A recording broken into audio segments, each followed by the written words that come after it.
Sam Darnold and Kareem Hunt are sneaky good fantasy plays this week. We get into the best sleepers and DFS plays for week 9 on today's episode of Locked On Fantasy Football.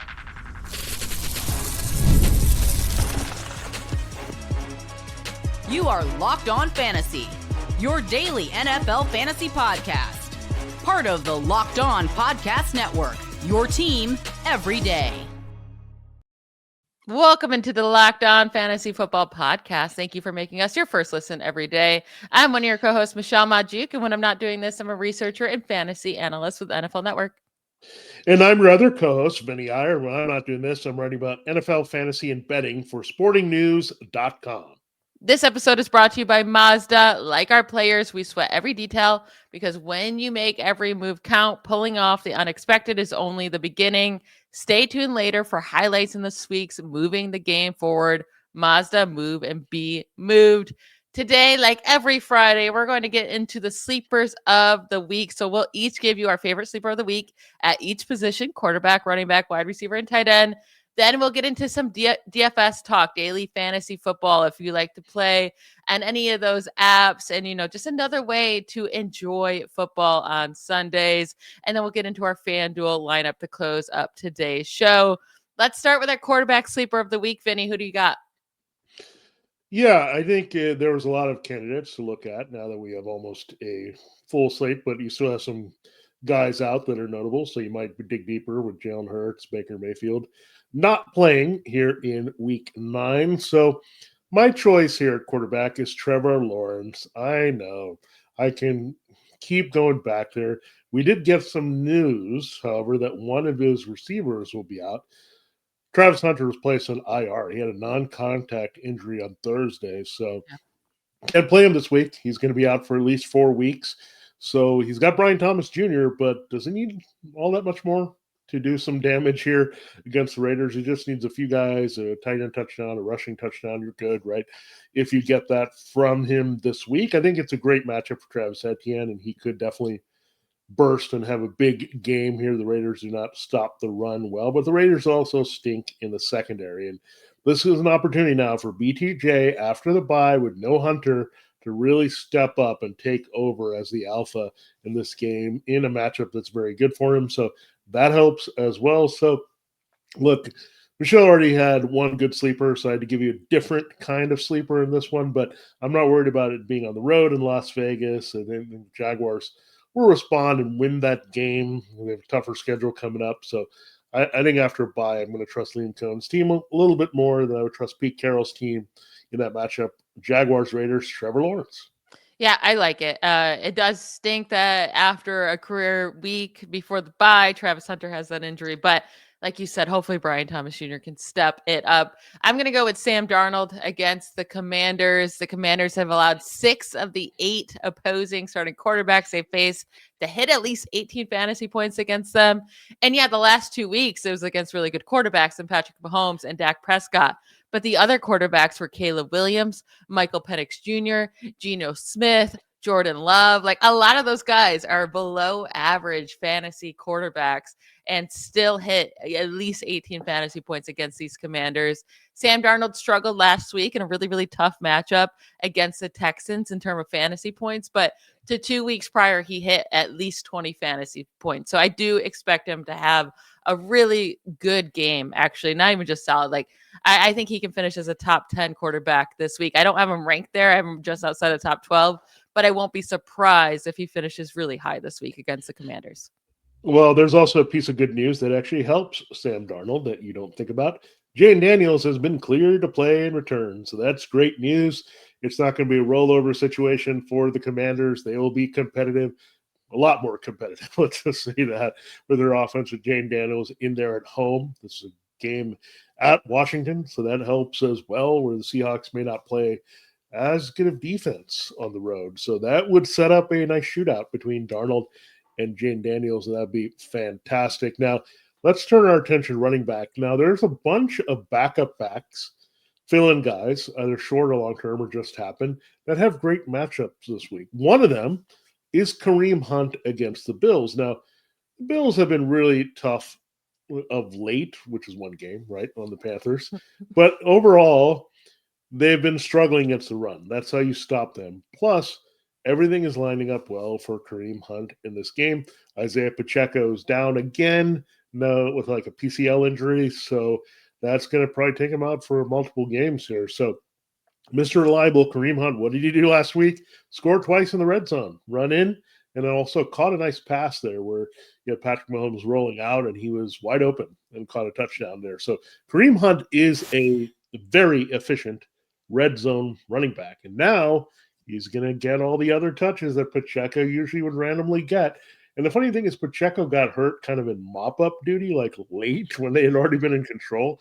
So Hunt was already playing ahead of him in the higher leverage situation. So keep that in mind that Pacheco was already fading. I think they want to include Brashard Smith a little bit in receiving role, but Hunt can do that too, right? We know he's very good at that as well as he showed in Cleveland and in Kansas City before. So Hunt is in a really good spot here, high scoring game.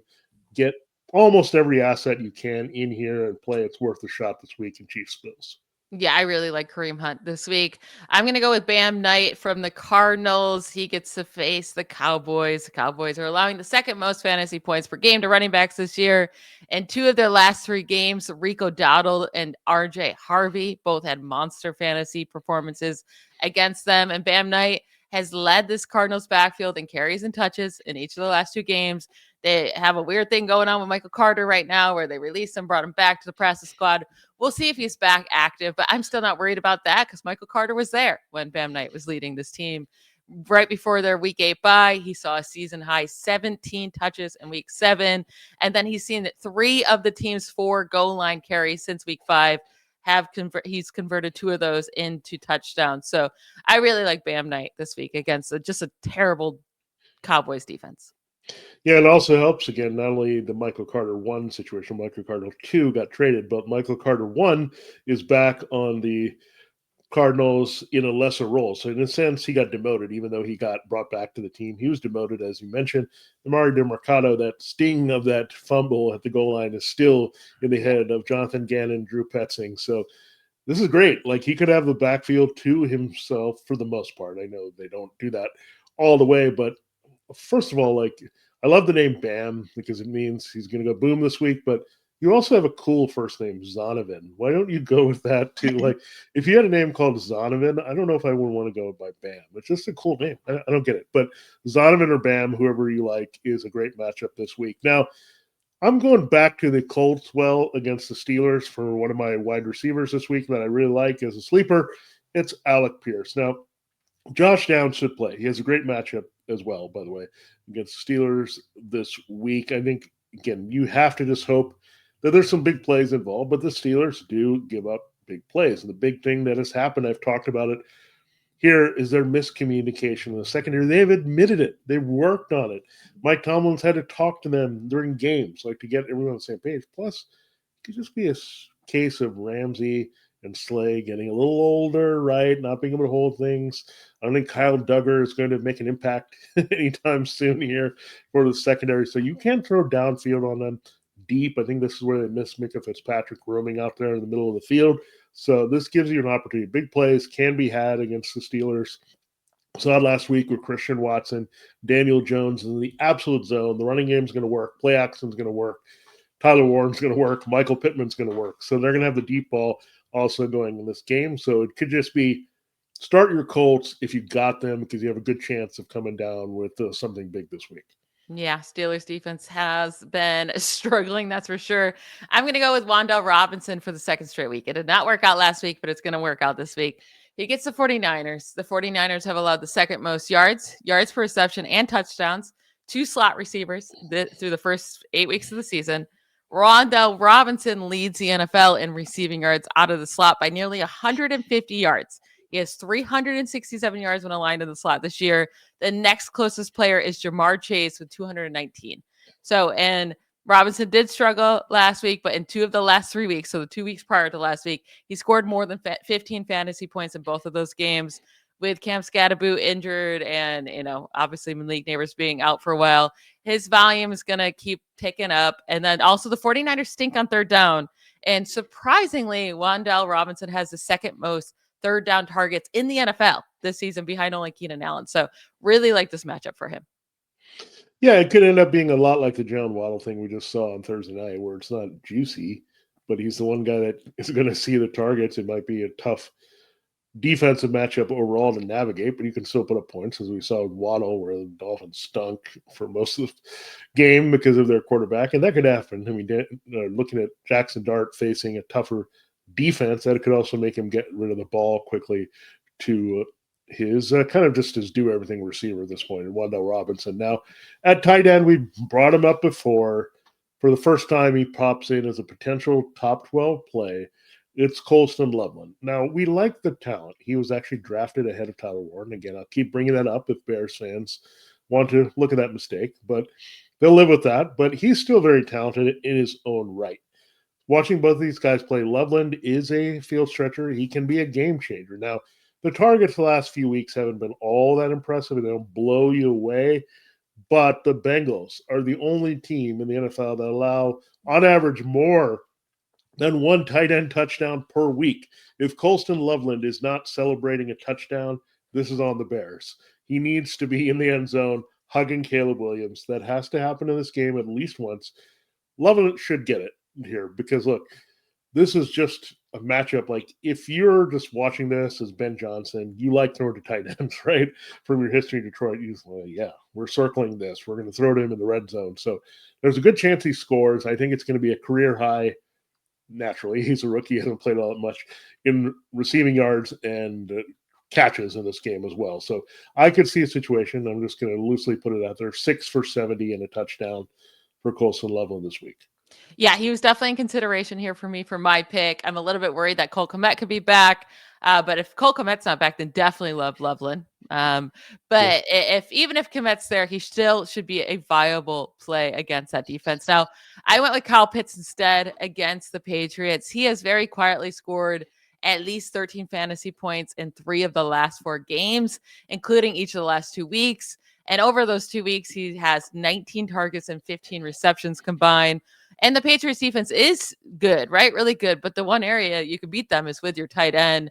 They've allowed the 8th most fantasy points per game to the tight end position this year. They've allowed a couple 100+ receiving yards to performances to tight ends this year. And then last week, the Cleveland Browns tight ends, Harold Fanta Jr. and David Njoku, each scored a touchdown against the Patriots and had over 13 fantasy points apiece in that game. So I really like Kyle Pitts this week in this matchup. But we have to move forward to our DFS talk. And we're going to start with our PrizePicks picks of the week right after we take a quick break.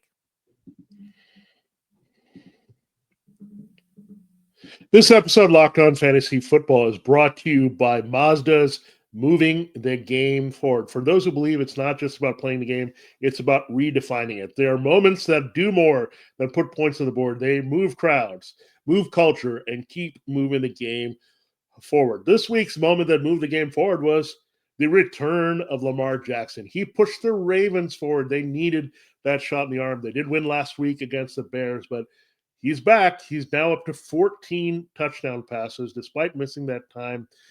And what a performance. 204 and 4 to the air, to the point where he didn't have to run in that game, but he moved the Ravens forward in his hometown area of South Florida. He owns the Dolphins, and he's got the Ravens right back in the AFC North race. That's a moment that defines the game. And even if your team is looking for that special something here, you know you can get it any week. When you follow what moves you, the unexpected is only the beginning. And just like there's more to every highlight, there's more to a Mazda vehicle. Mazda, move and be moved. We are halfway through the NFL season, and FanDuel has an offer you don't want to miss. Right now, new customers can bet just $5 and get $300 in bonus bets if you win. That's right. Pick a bet and put down $5. And if it hits, you unlock $300 of bonus bets to use across the app. You should just love how FanDuel offers you so many ways to play. I mean, you can build parlays, you can try player props, you can even put in wagers for live lines during games. That especially comes into play when you're watching a bad game like last night, right? When the Ravens are beating up on the Dolphins, or any of these bad games where a team is winning by 20 points. You can still really enjoy this game by just putting a little action down on FanDuel and just watching for what wager you put down. It makes watching football even more exciting when you've got a little something riding on the action. Whether you're a casual fan or love diving into the stats, FanDuel makes the game day experience so much better. So what are you waiting for? Visit FanDuel.com to download the FanDuel app today and get started. All right, let's get into our PrizePicks picks of the week. If you don't play on PrizePicks, just download the PrizePicks app and you can join in on the fun with us, especially if your fantasy team is stinking right now. This is another fun way to just build a little, small lineup. And just all you have to do is do more or less on player projections. And if you win those, then you win lots of money. But we always take more on the player projections on this podcast because we are a fantasy podcast and we want these players to do well. So, Vinny, what is your top prize pick of the week? Yeah, it has to be in this game against the Steelers. And again, we might be revisiting this game a few more times in our DFS talk, but I have Tyler Warren more than 54.5 receiving yards at Pittsburgh. Look, we saw what Tucker Kraft did. He was a matchup nightmare for the Steelers last week. We've seen other tight ends do damage against the Steelers, often sometimes two on the same team.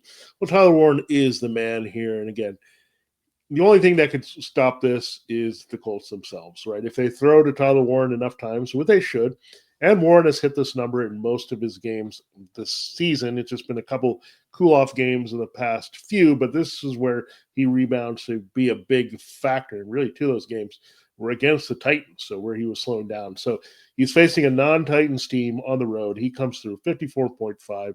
I like it. The number's not too high, where he can just get a little bit involved, or somebody else leads the team in receiving. You can still feel really good about Warren hitting that number. Yeah, I love that. It definitely was one of my, it was the fourth favorite, right? So it didn't make my top three, but I'm happy that you did it. I have a player also in this game, but on the other side, I'm taking DK Metcalf more than 12.5 fantasy points against the Colts. So DK Metcalf has hit at least 16 fantasy points in 3 of the last 4 weeks with 24 points, 20, and 17 points. He's had a touchdown in 5 of the last 6 games. And the Colts have allowed the second most points per game to wide receivers this season, with 39.2 points per game allowed to wide receivers in each game. And DK Metcalf is pretty much the only wide receiver on the Steelers, right? And they've allowed 9 wide receivers to hit at least 12.5 fantasy points against them this year, including guys like Troy Franklin and Tutu Atwell and Alec Aominer and Zay Jones. Also the Puka Nakuas and Keenan Allens. But everyone's hitting this number, and there's no reason DK Metcalf does not have more than 12.5 fantasy points. If he doesn't, that means the Steelers get absolutely destroyed, and they don't do anything in this game. Yeah, they could get destroyed, and there'll be garbage time for DK Metcalf in this game. So that's what we're hoping for, because that's really been the key. I mean, the Colts have been so good offensively where their opponents just stop running and then start throwing, and look at the matchups, and the Colts are vulnerable on the back end. It's not like their pass rush is super dominant either. They have a few guys who can get to the quarterback, but in garbage time, that is where the points usually accumulate against the Colts. So that's a really good choice by you. Now, Bijan Robinson, look, it was really disappointing in the Dolphins last week after you saw Derrick Henry ease to 100 yards against that defense, where he didn't even try. And it wasn't even a big game because he didn't score, but it was easy to get 100 yards on the Dolphins for Derrick Henry. Bijan Robinson and that Falcons team had the toughest time, strangely, running on the Dolphins. Well, he makes amends this week. Now, the Patriots have been tough against the run. We've talked about this a little bit, but in every game, they tend to struggle with backs catching passes. And Bijan Robinson has been hitting this number 37.5 in most games when he's not been all that effective as a runner, and the games where he has been as well. So he's had some monster games because of the receiving yardage, and that's what's made him be that really top elite fantasy back, because he does so much with the catches and yards to supplement what he does on the ground. So I think they're going to have to get him going. There's no doubt about it. Look at Kyle Pitts, Bijan Robinson. I think look at this Patriots team. I think that's where you got to attack. Whoever's the quarterback, that's where you got to get it. Get out your hands quickly to either Pitts a little bit deeper or Robinson, dump it off. You can get here with 4 of these catches. I think Bijan Robinson gets there. 37.5 yards receiving more at New England.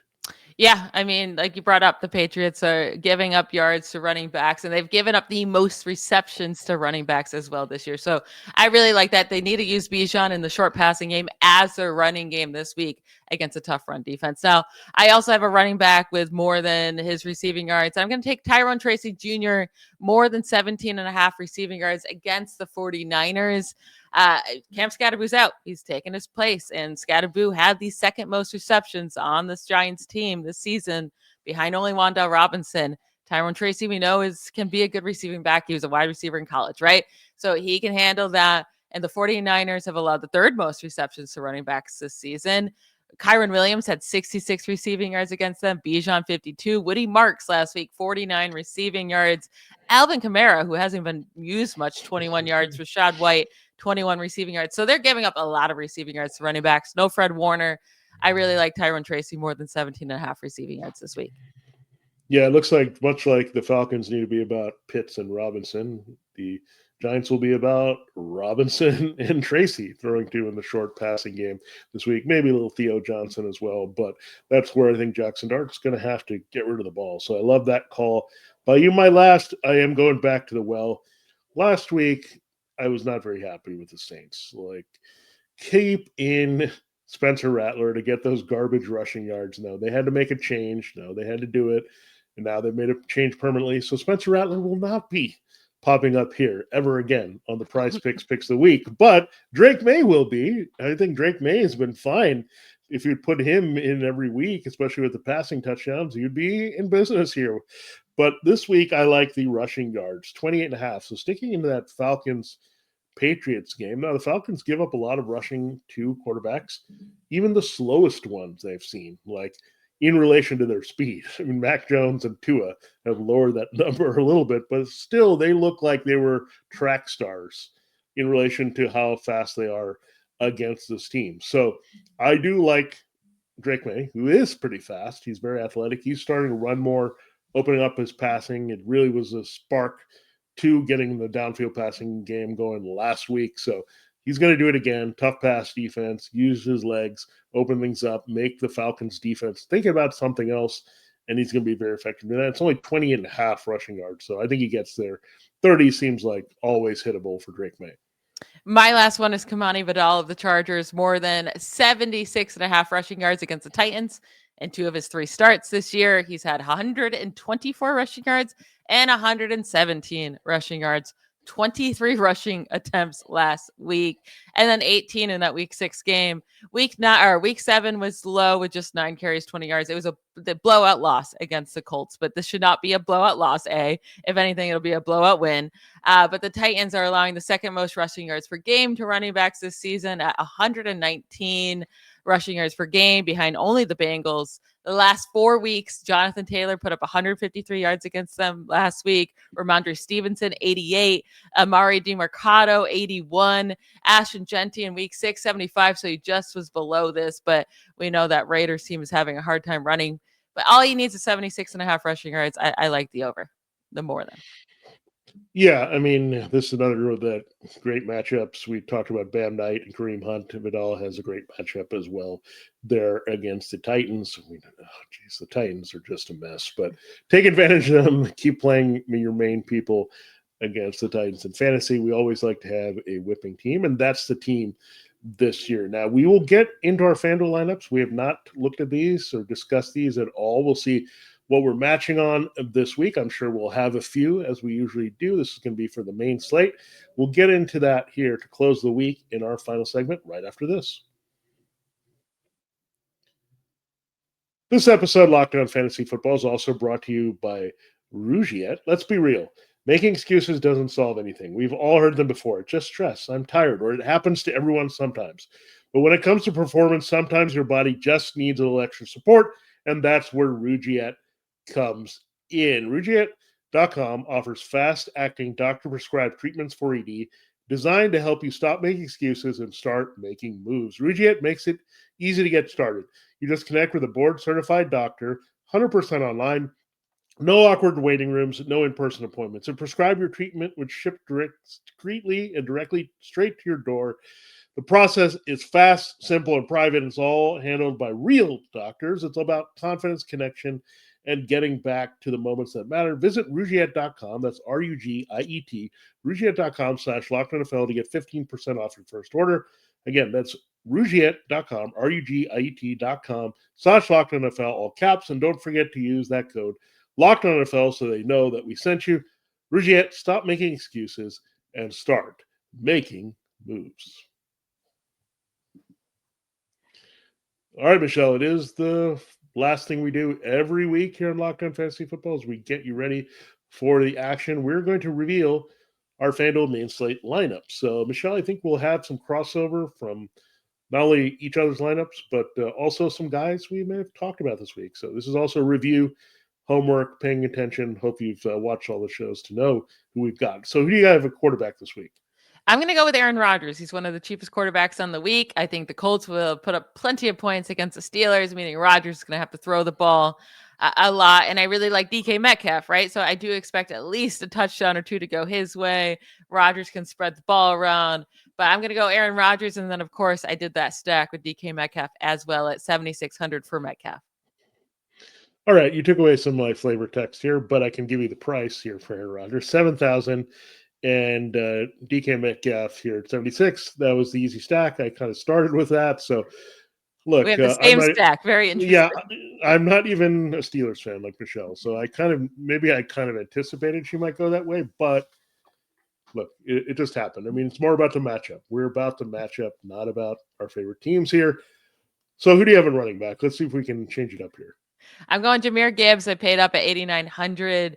I mean, we already know how good he is overall, but he destroyed the Vikings last year with 43.5 fantasy points in one matchup and 30 fantasy points in the other. So I wanted to pay up for him to have that really, solid running back in there. And then I'm going Kimani Vidal because I think he could be one of the top scorers this week against the Titans, like he has been in 2 of the 3 weeks. He's been a starter, and he was at 7,700. So I thought that was a good price for him. Yeah, you're paying attention to our previous show. I mean, Kimani Vidal was good. I think he's going to have very high ownership. I'll just say that. The price is really good. But do you really want to throw away those points in your lineup if you're playing a cash game, especially where he's going to boost your total? If everyone has him in cash game, in tournaments, you might want to pivot to somebody else like a Jahmyr Gibbs and pay up there. Now, I have Kareem Hunt. He was just too cheap. I went cheap a little bit at running back to kind of load my team a little bit elsewhere, spread the wealth around. So I think we'll differ on a lot of other guys here, but this is one of them. Kareem Hunt at 5,900 for me versus Jahmyr Gibbs. So you went expensive. I went cheap at RB2. Wait, so you do have a doll as well? Yeah. Okay, well, I also have Kareem Hunt. He's just in my flex. So I do have him. He was too cheap at 5,900. I threw him in my flex against the Bills defense, who struggled against the run for the majority of the season, and we expect him to score at least a touchdown in this game. So I'm with you there. My other 2 running backs were Michael Pittman Jr. in that same game against the Steelers. He was cheap too. I mean, not cheap, but $7,200.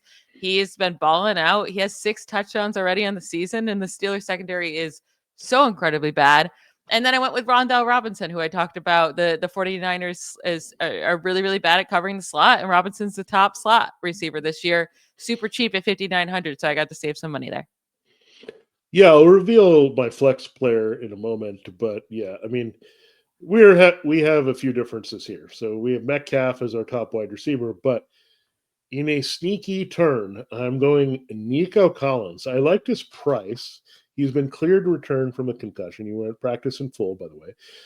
There's no Pat Surtain 2 on the field. So everyone will look at that matchup and say it's brutal, but it's Nico Collins. He missed a game last week. Like, he's not going to face one of the elite corners in the NFL. That's a huge break. Any other corner that's above average or decent is still going to struggle with Nico Collins in a lot of single coverage. So no Surtain 2. It's a little bit contrarian. The numbers say don't necessarily go there, but that's a big loss for that Texans-Broncos game, where at home Nico Collins usually crushes it. I like CJ Stroud to at least get him going if it's not a big-time passing game, Nico's going to have to help them move the ball. Then I have Rashee Rice. We liked him. We were both in the top 10. I paid up to get him. So I have a couple of Chiefs, Bills exposures there with him. He was a little expensive, but I went with him. I wanted to have him in my lineup. So I kind of said Rodgers, Metcalf, Rice, and then fill in the rest, and that's how I got to this lineup so far. Very good. For tight end, I went with Kyle Pitts. I talked about how the Patriots give up a good amount of points to tight ends, and Kyle Pitts has been a sneaky, solid fantasy producer. I know we have all kind of given up on him in the world, but he's finally starting to put it together. And then for my defense, I went with the Broncos, even without Pat Surtain, but their price was very fair at $4,500. The Texans still don't have a very good line, and the Broncos have the best pass rush in the league. So I do expect them to be able to put up a lot of sack numbers against this Texans team. Yeah, I did save my flex a little bit. So Michelle also has Kimani Vidal and Kareem Hunt. Our difference is going to be Jahmyr Gibbs in one slot. And I have Travis Etienne against the Raiders. He was cheap as well. He was under 7,000. You're 6,800. So I went with him in this matchup. I think he has a bounce back game. They were rested last week. I think they're going to have to lean a lot on Thomas and Etienne in this game to move the ball. I'm hoping Trevor Lawrence still does a little bit in fantasy there, but Etienne could explode with big runs at any time. We know that. I went with my sleeper tight end from early in the show. If you were paying attention, Colston Loveland. I just plugged and played him cheap to give me some flexibility. And I went with the Jaguars defense to create a running game stack as well with Etienne, much like I did with Rodgers and Metcalf in this lineup. Very good to go through my lineup again. I have Aaron Rodgers at quarterback, Kimani Vidal and Jahmyr Gibbs at running back with Kareem Hunt in my flex. My wide receivers are DK Metcalf, Michael Pittman Jr., and Wan'Dale Robinson. Tight end Kyle Pitts, and then defense Denver Broncos. Yeah, so we have our similarities there with Rodgers, Vidal, Hunt, and Metcalf. Then it's different. I have Nico Collins, Rashee Rice, Colston Loveland, Travis Etienne Jr., and the Jaguars. So double up on Jaguars, Steelers, and Chiefs this week on the lineup. That will be it for today's episode. That's it to get you prepped for week 9. We hope you all get your win in fantasy. And we will be back on Monday to recap everything that happened over the weekend and get you ready for next week's waivers. We hope you have the best weekend. We'll talk to you on Monday. Bye, y'all.